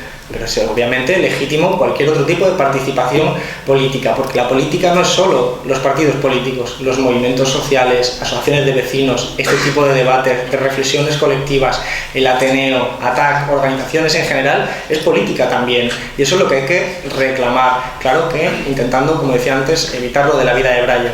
Y finalmente, una cuestión que creo que ejemplifica muy bien y cierra bien lo que quiero transmitir con aquello de que decía de que las posibilidades técnicas ya están ahí, tenemos economistas con un diseño técnico, pero hace falta una base social, hace falta gente que quiera transformarlo, gente organizada que quiera poner en marcha eso, porque de otra forma no va a ocurrir. Si Rajoy viene mañana y dice: a ver, Callara y todo el grupo de Izquierda Unida, todos al gobierno, y aplicamos estas medidas, la ciudadanía, si no está organizada, pues no va a poder tolerar, no va a poder aceptar esas medidas. De hecho, se nos lanzarán encima todo el poder económico, todo el poder mediático, y nos llamarán de asesino hacia arriba, y no podremos aplicar eso. Al final tenemos que necesitar el apoyo popular de la gente, la base social que nos apoye. Y entonces, a un médico tunecino le escribió una vez a Juan Torres una historia. Juan Torres, profesor de economía, una historia que yo creo que puede ser un buen reflejo. Decía que en Túnez, en su pueblo, era habitual sembrar en el desierto. Y claro, para gente que por ejemplo no somos ni siquiera de mundo rural, sino que venimos de la gran ciudad, pues es extraño aquello de sembrar en el desierto. Nos parece un poco extravagante, nos parece bastante absurdo. Pero después nos explicó que decía que allí llueve muy poco, pero cuando llueve y han sembrado en el desierto previamente, entonces es cuando emerge la vida, emerge el paisaje, es un verdor maravilloso, un paisaje digno de contemplar, y es entonces cuando se comprende que en determinadas circunstancias, si se da determinada circunstancia y tú has sembrado antes, es cuando puede emerger la vida. Pero si algún día llueve y se dan esas circunstancias y no has sembrado antes, entonces desde luego no crece absolutamente nada. Entonces, sembrar en el desierto es una bonita expresión que explica que la política la tenemos que hacer todo, no solo los que somos cargos públicos, que estamos haciendo todo lo que se puede, yendo a todas partes, sino que todos somos fundamentales para ir comunicando, haciendo de hormiguita, hablando con los vecinos, con los familiares, con los amigos, convenciendo de la necesidad de formarse, de la necesidad de organizarse. Siento haberme extendido tanto. Muchísimas gracias.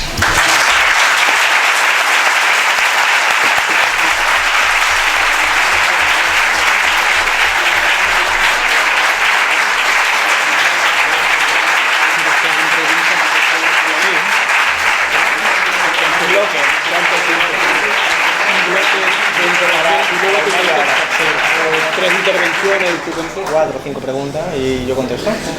Que sean breves. Y yo apunto, me dejo. ¿Qué quiero un folio? Sí, va a apuntar. Gracias.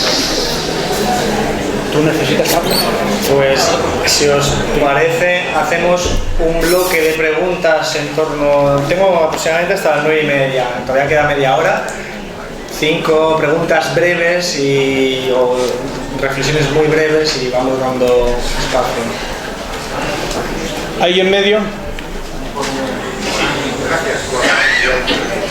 ¿Qué opinión tienes sobre la peseta y el famoso debate si el euro volver a la peseta? Vale. ¿Por ahí atrás? ¿Ahí? Sí, tú, Pepe. Mi pregunta, Alberto, encantado de conocerte y satisfecho por tu intervención. Mi pregunta va es que parece ser que el listón que estamos ahora mismo, ¿no crees tú que debíamos de subir el listón y pasamos a la desobediencia civil? ¿Tú no entiendes que con nuestros impuestos, si dejáramos de pagar nuestros impuestos, dejaremos de alimentar a los animales, a nuestros enemigos? ¿Tú no crees que la desobediencia civil, entiendo, yo también entiendo lo que la es un licenciado en ciencias económicas con respecto a la desobediencia civil? Yo creo que deberíamos de pasar ya de no pedir permiso por la huelga, de no pedir permiso a las concentraciones, no pedir permiso a una manifestación, no pagar nuestros impuestos. Yo creo que ya deberíamos de pasar del listón que estamos, en el que estamos a otro listón más alto, que creo que es lo que tú, de alguna manera, estás proponiendo que vayamos organizados, ¿no? Es mi pregunta. Sí. Dos más. Sí. Allí, atrás, delante de Pepe, por allí, por allí. Hierro. Yo me llamo Manuel Herrero, estoy del grupo Muy bien. y como tal también formo parte de la coordinadora por la defensa de la gestión pública del agua en Jerez. Más que hacerte una pregunta, voy a pedirte perdón porque voy a aprovechar tu capacidad de convocatoria para hacer una reflexión sobre lo que estás diciendo. Muy breve. Es que la gente, los ciudadanos no se enteran de una cosa, no se enteran de dos cosas, que hay un pensamiento neoliberal, como tú has dicho antes, que está extendiendo unos determinados discursos para intentar lo que están haciendo. Uno es que lo público es malo, que los funcionarios son unos flojos y que lo que funciona bien es la empresa privada. Y otra que lo que está pasando ahora mismo es que ya no es rentable el negocio inmobiliario y ahora están cogiendo otro negocio, pero en este caso que es lo que yo pretendo denunciar, que es por ejemplo la sanidad pública, la enseñanza, y aquí en Jerez estamos viviendo la venta de nuestra agua. Nuestra agua, pues los ciudadanos parece que no se enteran de esta historia y parecen que en una gran mayoría, a pesar de que hemos recogido 12.000 firmas para que eso no pase, no se enteran y pretenden y siguen echándole la culpa a que los funcionarios del agua cobran mucho y que la empresa del agua pues estaría mejor llevada por una sociedad privada, ¿sí? Pero hay una pregunta muy simple y yo siempre la hago, ¿no? ¿Por qué una empresa que según ellos mismos, el PP dice que ganaría 356 millones de euros en 25 años, se vende por 80 millones de euros? Es muy fácil y yo no es una pregunta como te he dicho y te vuelvo a pedir perdón y te doy las gracias por tu clara intervención. Gracias. ¿Otra intervención ahí en medio? Ahí, sí. Sí, yo lo que primero agradecer a Alberto la claridad con que ha puesto los conceptos y la pregunta va en el sentido de que en estos momentos que estamos viviendo con un gobierno que tiene una falta de legitimidad porque está haciendo todo lo contrario de lo que nos prometió con su programa electoral y con un poder económico que nos está aplastando y estamos teniendo recortes brutales. Creo que el descontento social está creado. De hecho, hay muchos sectores que se están manifestando la marea blanca, la marea verde, pero mi pregunta va en el sentido, lo que tú aportabas un poquito, me gustaría que ahondaras un poquito, cómo se aglutina ese descontento social, que seamos capaces de crear una fuerza capaz de provocar algún cambio más que las simples manifestaciones. 4 preguntas. Una más hay. Sí, uno más. Gracias, Héctor. ¿Cuál es la opinión de Alberto Garzón acerca de la posición de Izquierda Unida en el gobierno? Contesta 5 intervenciones. Esa también me la preguntan mucho.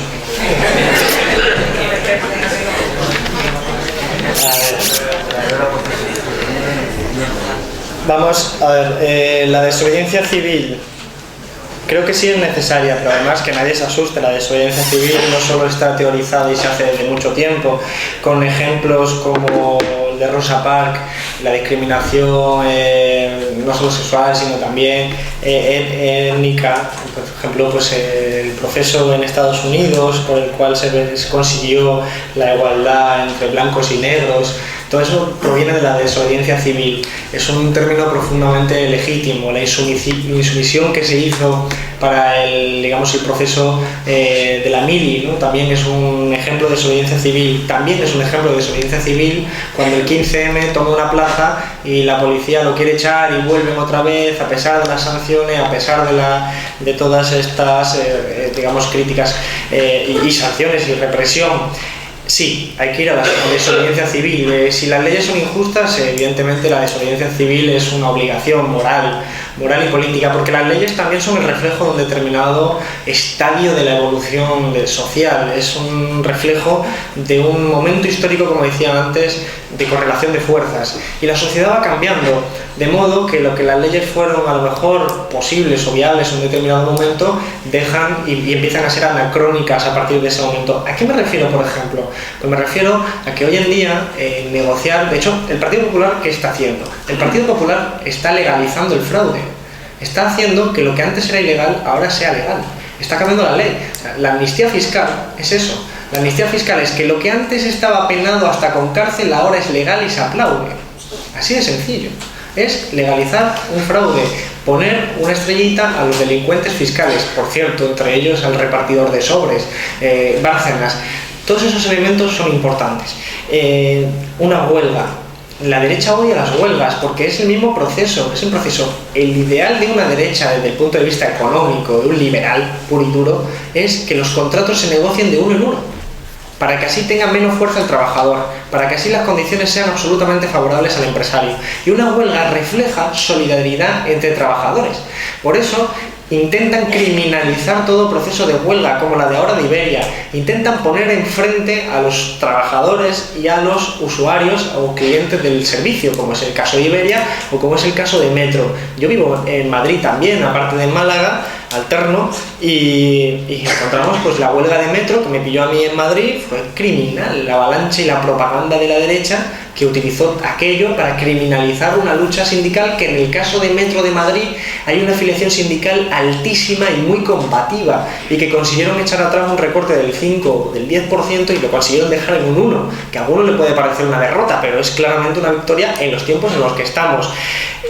Cuando tenemos unos servicios mínimos puestos por la ley que pueden alcanzar hasta el 100%, es una vergüenza, porque es lo que ellos quieren, es la prohibición de las huelgas, o una ley de huelga que están pidiendo. Y volvemos a lo que decía Marcelino Camacho, aquella frase, hay que pensarla. El derecho a huelga se consiguió haciendo huelgas, es decir, tú no tienes que pedir permiso a nadie. Los trabajadores han conquistado todo lo que tenemos hoy y disfrutamos hoy, y nos están quitando sin pedir permiso. Obviamente no va a pedir permiso frente a un poder que te está enfrentando.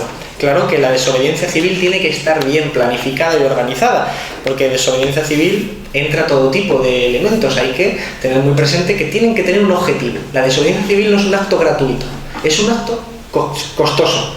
Cuando uno ocupa un banco para reclamar la dación en pago o para reclamar que no echen a una persona, sabe que se atiene a una sanción económica, sabe que hay un coste, pero además que eso está enmarcado en una estrategia y que además tiene que ser algo organizado, porque si es individual estamos perdidos. Es decir, si yo entro en una sucursal de un banco y digo, aquí estoy yo, no me voy a mover de aquí porque estoy protestando contra el terrorismo financiero, pues me van a poner una multa y no he conseguido nada. Ahora, si somos 10.000 personas las que lo hacemos, es distinto. Es lo que está ocurriendo con los desahucios, que es el proceso que está en el corazón de lo que es hoy la actualidad política. Impedir un desahucio es ilegal.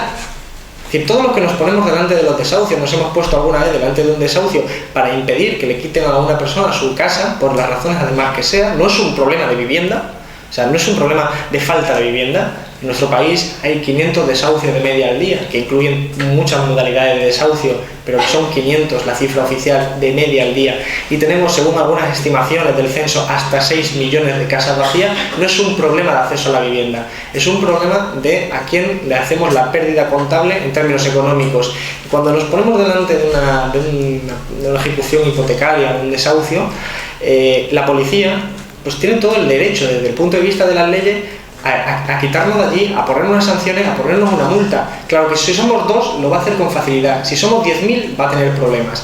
Evidentemente, por eso la desobediencia civil ha de estar organizada, pero además ha de tener lógica.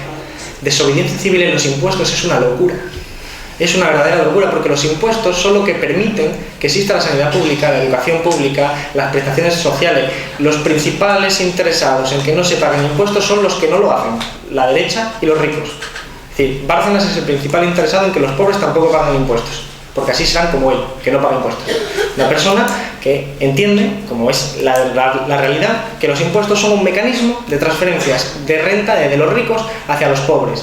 Cada vez que vamos a un hospital público, tengamos muy claro que eso está financiado sobre todo por los más ricos, a los que le hemos cobrado más impuestos, siempre y cuando no hayan ejercido su, digamos, también derecho desde el punto de vista tramposo, porque utilizando los paraísos fiscales, aquí tenemos cerca uno, como Gibraltar, evaden impuestos o eluyen impuestos, son 2 modalidades diferentes, para no pagar. Pero en teoría, y lo que tenemos que defender, es la capacidad impositiva para que los ricos financien servicios y acceso al servicio a los más pobres. Los ricos siempre van a querer no pagar impuestos, porque ellos, sin tener que pagar impuestos, ya tienen acceso a servicios como la sanidad y la educación en el ámbito privado. Pero los pobres, si no tenemos esa financiación, pues va a resultar que en vez de pagar 8.000 euros por un máster, vas a tener que pagar 30.000 o 40.000 o 60.000 libras, como ocurre en el Reino Unido. Y para acceder a la universidad, pues vas a tener que pagar, en vez de 1.200 euros como se paga aquí, o 100, 200 euros como se paga en algunas universidades francesas, vas a tener que pagar 6.000, 7.000, 8.000 euros, y por lo tanto es una barrera de entrada para que los pobres no puedan estudiar. Ese no es el camino. Por lo tanto, la desobediencia civil a los impuestos, no, a mi juicio, y de este argumento. Las mareas, ¿cómo aglutinarlas? No hay una receta, no es fácil. Venimos de tradiciones históricas muy complicadas, pero si por ejemplo algo nos ha enseñado el 15M, entre otras cuestiones, es que nos encontrábamos en un espacio común, mucha gente de tradiciones distintas, y cuando en la acción está uno participando con otra gente que viene de otras tradiciones, se genera subjetividad. Esto es algo que tiene que ver con las huelgas. Esto lo decía Marx, Engels, lo decía prácticamente todos los intelectuales, lo han teorizado. En una huelga siempre se gana. Incluso aunque parezca que no, una huelga siempre se gana, porque genera solidaridad, genera un cambio en la conciencia de quien participa en la huelga, genera una sensación de que ya somos parte de algo, de alguien que está luchando, de un colectivo. Eso ocurrió el 15M, que no se nos olvide. O sea, antes del 15M muchos estaban haciendo su guerra por su parte. En el 15M todos estábamos juntos, y cuando la policía nos golpeó a todos por igual. Y eso generó una subjetividad, un deseo de que evidentemente son ideologías que no son exactamente iguales, pero encontrabas luchando para parar un desahucio al anarquista, al comunista, al socialdemócrata radical, al hippie, al antipolítica que él decía, o autonomista, da igual. Todas las tradiciones de la izquierda encontraban un espacio común de lucha y se han ido limando asperezas, y yo creo que por ahí va el camino. Claro que hace falta pues capacidad para organizar eso, que no es fácil. El 23, que es mañana, hay una movilización en todas las grandes ciudades, no sé si en los pueblos también, que intenta aglutinar las mareas, que intenta juntar a toda la movilización para generar un tejido más homogéneo. La posición de Izquierda Unida en Andalucía Bueno, es público que yo no estuve a favor hice público pues mi crítica por entrar a la Junta de Andalucía por las condiciones en las que se entraba, no por el hecho de entrar o no entrar. Yo creo que Izquierda Unida tiene que aspirar a gobernar, es decir, no se puede limitar a garantizar gobiernos de izquierdas, tiene que gobernar, aspirar a gobernar. El objetivo por el cual nos presentamos a las elecciones es para ganar y gobernar. Es decir, a mí cuando la gente dice, oye, ¿alguno de vosotros sería presidente? Digo, todos estamos dispuestos a ser presidente, no hay miedo, lo que queremos es serlo de hecho. O sea, no es un problema estar o no estar en el gobierno, la cuestión es cómo. La cuestión es cómo.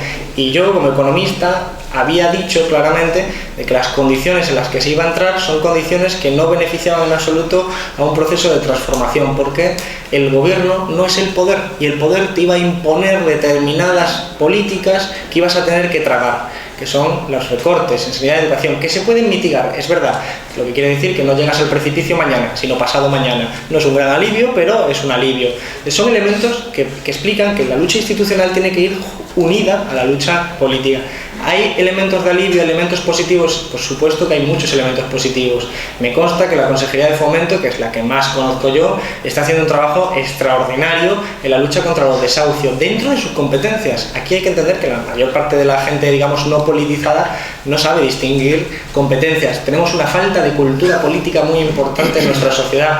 A mí me ha parado la gente por la calle y decirme, tú que sales en la tele, tú tienes poder, ¿me puedes solucionar esto? Y yo, pues no puedo, porque no tiene nada que ver. Es decir, hay una falta de cultura política que existe, y las competencias son las que son en la Junta de Andalucía: competencias fiscales, competencias económicas, un margen relativamente reducido que está sin política monetaria porque la tiene el Banco Central Europeo, sin política fiscal porque la tiene el Gobierno de España subordinado a la Comisión Europea. Nos queda gestionar la crisis del capitalismo, porque es así. O sea, esto tampoco es una opinión, esto es un hecho. Gestionar la crisis del capitalismo. O sea, el capitalismo no de repente porque haya ganado Izquierda Unida se convierte en socialismo, sigue siendo capitalismo y gestionas una crisis económica. Punto. O sea, sinceridad y rigor, no hace falta aquí inventar nada. Claro que, por ejemplo, decía la Consejería de Turismo está consiguiendo pues parar 1000 desahucios, creo que se ha parado en solo 4 meses, ha conseguido y está en un proceso de imposición, de poner una tasa a los bancos que tengan, o sea, a las entidades que tengan más de 2 o 3 viviendas vacías, lo cual afecta a la clase alta, y es un proceso de izquierdas, claro, que puede ayudar desde dentro a fortalecer la lucha que se hace desde fuera. Es decir, ¿se puede? Pues claro. ¿Elementos positivos? Sí, no es todo ni blanco ni negro. A mí no me gusta el dogmatismo y por lo tanto intentamos hacerlo desde el rigor, y esa es un poco la posición siempre de que el gobierno no es poder. El gobierno no es poder y lo que nosotros queremos es el poder, no solo el gobierno, y por ahí andamos, ¿no? Yo creo que, bueno, con más y menos. Y finalmente una pregunta que es muy complicada para tratar en un tema así, de hecho necesitaríamos 3 o 4 horas y todavía no terminaríamos, es la cuestión del euro. ¿El euro fue un problema? Sí.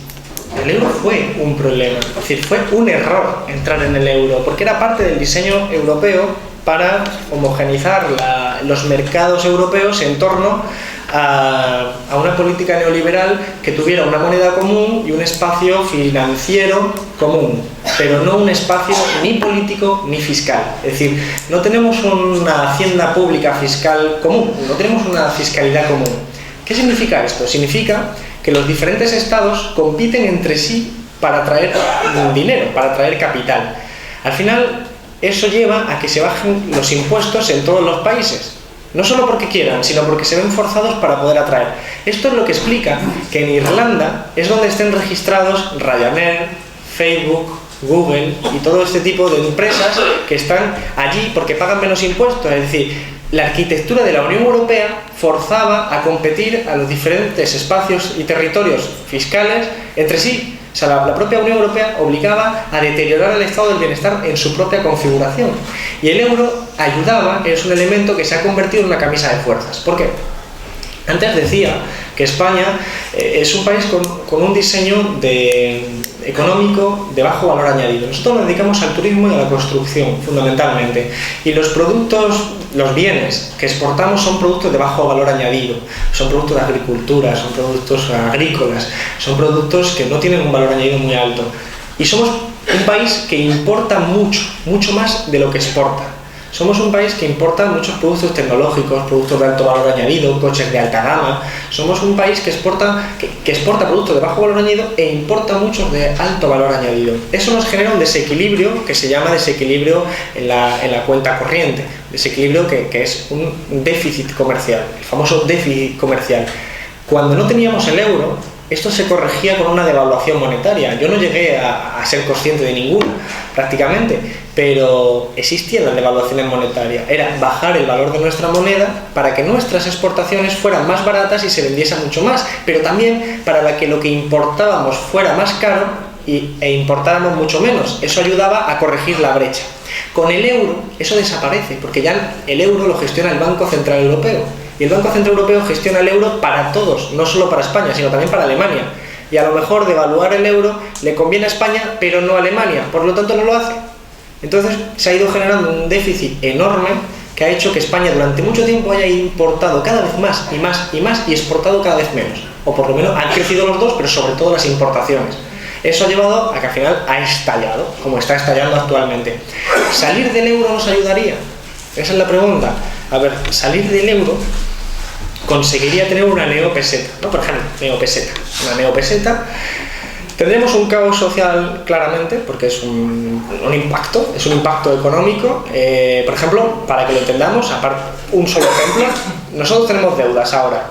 No sé, yo no tengo deudas, pero si yo tuviera una deuda de 1.000 euros, por ejemplo, con el banco, y ahora tendremos una neopeseta, yo seguiré cobrando, yo empezaré a cobrar en neopesetas, que valdrán mucho menos, porque ese es el objetivo, pero deberé en euros. Eso quiere decir que es como si multiplicase mi deuda por 5, por 6, por 7, en cantidad en la que haya devaluado la peseta.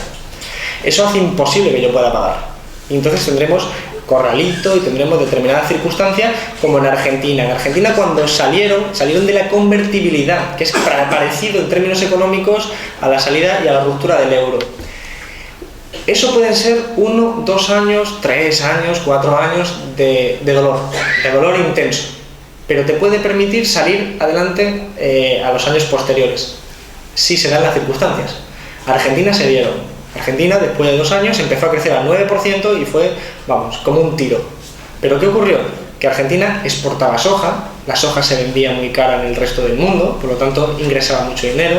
Argentina se benefició de que tenía industria, pero nosotros, si nosotros tenemos ahora la neopeseta, lo que tenemos es que exportamos con mucha más facilidad. ¿Exportar el qué? ¿El qué? Porque la playa no se exporta. Y la industria la hemos desmantelado. Es decir, no tenemos tantas facilidades, no es un mundo tan bonito como se presenta.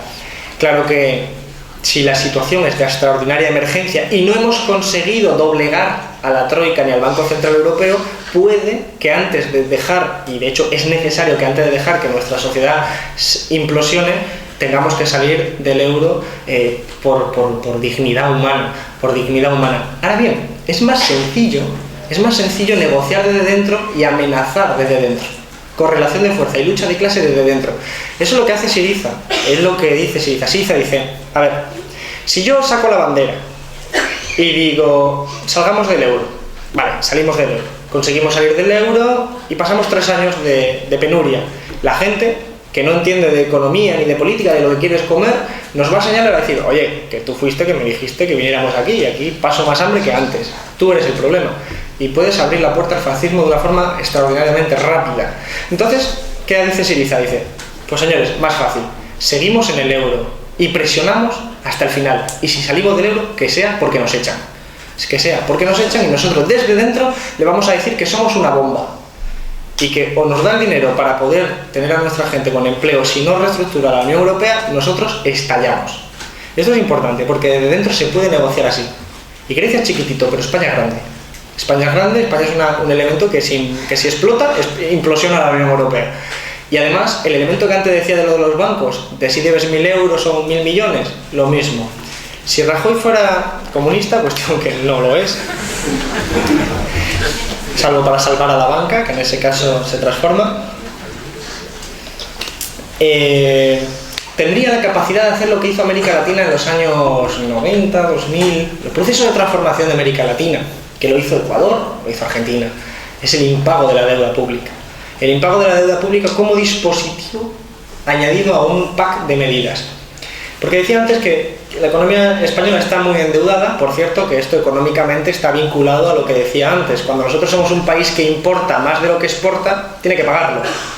Y si tiene que pagarlo, tiene que pedirlo prestado. O sea, el hecho de que nosotros tenemos una estructura productiva tan débil y tan frágil lleva a que tengamos que pedir prestado. Pero bueno, eso es otro tema. Lo importante es entender que si Rajoy coge y le dice, Rajoy, que gestiona la banca, una gran parte de la banca pública, porque al final se ha nacionalizado, de hecho ahora tenemos un 10% de déficit, según apuntaba hoy la Comisión Europea, un 10%, del cual 3% corresponde a salvar a la banca, es decir, un dinero que estamos poniendo entre todos, que vamos a pagar de la sanidad y de la educación para salvar bancos, un 3%, que el Banco Central Europeo dijo que ya se han gastado un 25% del PIB en ayudas a la banca, un 25%, que este año pagamos 38.000 millones de euros en intereses de la deuda, 38.000 millones, yo sé que esto suena, no estamos acostumbrados, vamos, yo creo que aquí no hay nadie acostumbrado a 38.000 millones de euros, pero que para que nos entendamos es casi el doble de lo que pagamos por prestaciones por desempleo, casi el doble de lo que pagamos por prestaciones por desempleo.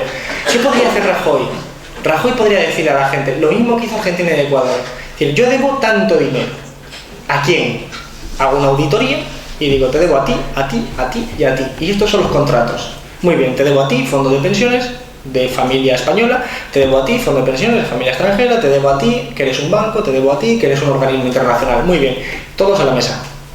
Nos sentamos en la mesa con los grandes bancos y le decimos a los grandes bancos, pues empezamos, a los fondos de pensiones, tú vas a cobrar todo, no te preocupes, a las familias, tú vas a cobrar todo, no te preocupes, a los grandes bancos, a ver, que habéis sido rescatados, majos, así que me vais a pagar, o sea, vais a cobrar o el 20% o nada, elegid. Y entonces van a elegir el 20%. Eso es lo que pasó en Argentina, lo que pasó en Ecuador, es decir, reestructuración de la deuda. Es un proceso por el cual tú decides que esa parte de la deuda es ilegítima porque te la han dado, es una deuda que se corresponde a salvarle a ellos. Y por lo tanto tú decides, pues mira, a ti no te voy a pagar esto, te voy a pagar solo un 20%, lo que yo considero adecuado, lo que negociemos en función del proceso de fuerza. Claro que esto lo tiene que decir un presidente que tiene detrás al pueblo manifestándose a la vez. Porque si el otro del banco, yo que sé, un señor como el señor Botín, te está mirando así como, ¡buah! Va a parecer un accidente esto, ya nos encontramos en una situación distinta, ¿no? Hace falta una base social. Esos son los procesos de transformación en América Latina, que llegan al extremo de ser como Venezuela, donde un pueblo es capaz de rescatar a un presidente secuestrado. Es decir, un presidente que os pueda caer mejor o peor, toma un proceso de decisión, unas decisiones que afectan al poder económico, el poder económico le secuestra y es el pueblo el que lo recupera, punto. Es el pueblo en unas determinadas circunstancias. Procesos parecidos, Ecuador, Bolivia, Argentina, incluso si nos ponemos, Brasil, cada uno sus modelos diferentes, pero todos procesos de esa naturaleza con un tejido social que apoya esos procesos. Ecuador acaba de ganar Correa con un 60% de los votos. Ecuador en el 2008 modificó su constitución para prohibir que se socializase la deuda, para decir, si es deuda privada, no se puede transferir a todos los ciudadanos. Nosotros, 2011, todo lo contrario. ¿Quién dirige los procesos? Está claro, en un lado los de abajo, en otro lado los de arriba, por ser grosero en la conceptualización. Entonces, ese proceso del euro es necesario. Y termino con ese apunte. Si el problema no es monetario, el problema no es si tenemos un euro o una peseta. El problema es que no tenemos una estructura productiva para dar de trabajo a la gente. O sea, el trabajo que nos están empujando a tener es esperar a los guiris y ponerle en la tumba y una cervecita. No tengo nada contra ese tipo de trabajo, absolutamente nada, todo lo contrario. Pero no todos podemos vivir de eso porque es un empleo muy precario, muy flexible y muy volátil, donde solo trabajas en ciertas temporadas. Y queremos otro tipo de sociedad, queremos otro tipo de economía y por lo tanto necesitamos otro tipo de proceso. Y eso pues implica una ruptura con el rumbo. Y ese sí es un problema real. El problema real es que no tenemos estructura productiva, que tenemos una desigualdad de rentas impresionante, una desigualdad de riqueza extraordinaria. Tenemos todos esos procesos, esos son procesos reales, ese es el problema original. El euro o no euro es un elemento que ayuda a empeorar, pero que no es el elemento fundamental. O sea, el problema no es, la pregunta, diríamos, no es euro sí, euro no. La pregunta está mal formulada. La pregunta es cómo cambiamos la estructura productiva, cómo redistribuimos renta, cómo redistribuimos riqueza. Son elementos más de cultura, de economía real. Siento tener que terminar ya, pero me quedan 3 horas de vuelta de coche. En cualquier caso, espero que haya podido ser interesante y seguro nos veremos mucho más. Muchas gracias. Un aplauso.